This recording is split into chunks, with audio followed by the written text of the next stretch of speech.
Hey guys, welcome to Cup of Truth. I am so excited to be back talking to you this month, mainly because I'm just so happy to be functioning and alive. It's been the most insane 2 months that I can remember for a really long time. So many things going on, and I want to share a little bit about what's happening and what God's really speaking to me about this month and in this crazy season. And I don't know where you may be at in the world. Here in Israel, we're just exiting our second lockdown, which has been 5 or 6 weeks long, again with a 1 kilometer limit and only essential shops and all of that. And I know many places in Europe are again going into lockdown, and it feels a little bit never ending, and it's really hard to find like anchors and things to look forward to. And I think something that I've really felt like God has spoken to me about this month is how it's okay to grieve what's been lost, but to not stay there. And you know, for us, it's been almost a year now since we saw any of our families, which has been very, very tough. There's been basically all of our birthdays have been in lockdown this year, which has been interesting. But we've also missed trips. You know, my husband and I should have gone to Hawaii this year together, and I should be heading to Turkey this week. And you know, there's all kinds of work trips and all kinds of things that have been lost. And I think there's been moments, I don't know how you feel, but for me it's definitely been waves of kind of grief almost, and realizing what's been lost. You know, we were supposed to have my parents here this year for 6 months of this year, and they've not been able to make it any of those times. So we've been very much alone. We emigrated, we followed we obeyed what God told us to do, and we're very much alone in Israel as a family. We don't have the grandparents and the cousins and the uncles and anybody around or on hand. So it's tough when you have this like never ending, seemingly, you know, non-stop thing that's preventing you from seeing the people you'd really like to be with. So I'm with you if that's your situation. But you know, God has totally used this season as well for developing and growing new things and taking new ground and expansion and growing vision. And that's what I'm really excited about. You know, sharing a little bit about, you know, I moved all of my online courses this last month onto a new online program, which means that they're available to anybody, guys and girls, for the first time, and they're self-study and they're in your own time, and there's tons of new content, new teachings, new videos, new podcast episodes, all kinds of things in there that are new. And I'm so excited to have that done and out and ready, and it's now live. So if you wanted to get on one of those courses, they're now available. But at the same time as doing all of that, some of you may know I work part-time for iAscend programs here in Israel.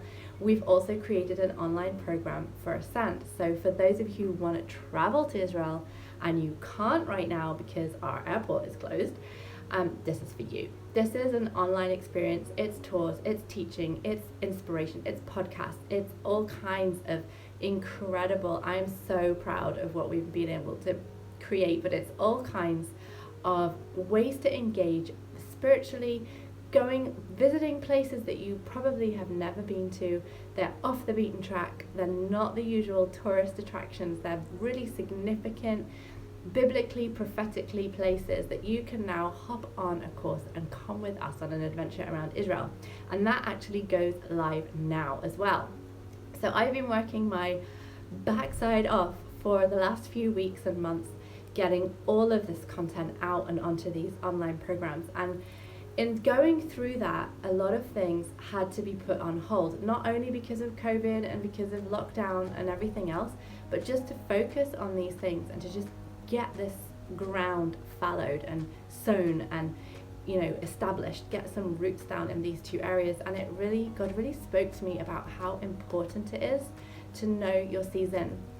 And I think really that is the message that I wanted to portray in this month's Cup of Truth, because, you know, I think we live in a time, in just a season in life, with the advancement of technology and very much an instant gratification culture, that we expect fruit in the same season as the sowing.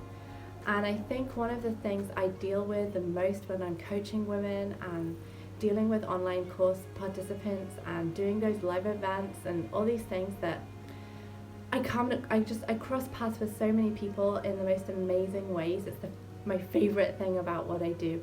And one of the things I see the most is this frustration and the disappointment that people have, where they've poured themselves out, they've sown into something and they've really given everything and they've been faithful to that thing, and it's not borne instant fruit. And I've been victim to that so many times, and I think sometimes God's like, you've got to let the ground work, you've got to let these things take root and actually sprout in the hidden place before you see any kind of sign of life. It's covered, it's in darkness, it's hidden. And for me this is amazing, because my season is always about being hidden. God is always bringing me back to that place of finding contentment and being found in the hidden places. And it's just the same with all the things we invest in. It's the same principle, it's the same thing. God is very consistent. It's in that hidden dark place where you don't see what's going on, where things are actually bubbling under, they're actually going on, there's actually growth, there's actually amazing roots taking and incredible growth and new life that is coming, even though you can't see it. So I think, one of the things I love to challenge people with is, do you know your season? Do you know what this season is about? And I think for me, this year I asked God to expand my territory and extend my tent pegs. And for me, my brain was thinking traveling, speaking, singing, teaching, all the things that I love to do. I was thinking it'll be more of that. God, give me more of that. But actually what he's done is taken me back to that hidden place, partly because of lockdown, partly because of COVID, but he's taken me back to that hidden place, and he's had me sow into those dark, deep places that nobody can see and nobody knows that I've done it. And he's now the one who can bring the life, because I can't force life to grow. That's on him. I've done my bit, and now he gets to breathe and water and see it expand.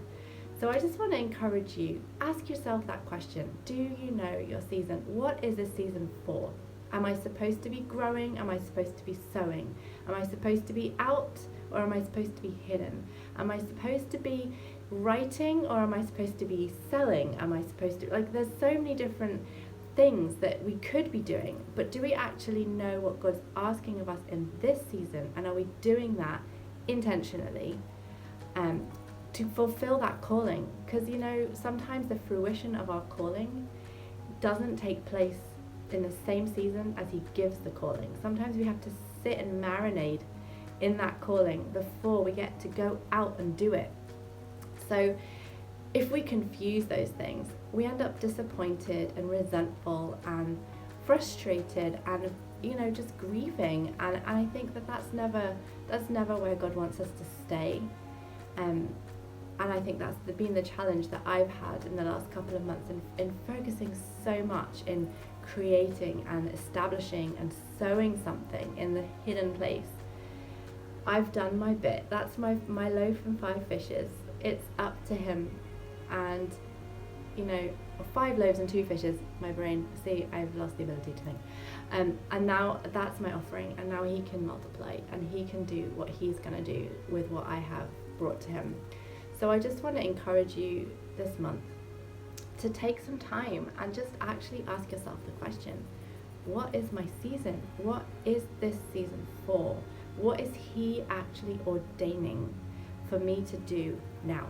And it may not be what you think, and it may be several steps backwards from where you'd like to be, but it's absolutely monumentally important that you do the steps in order to arrive to where you want to be, because they are the foundation. So be blessed this month, and I will see you next month, and sending massive blessings from Israel. Mwah.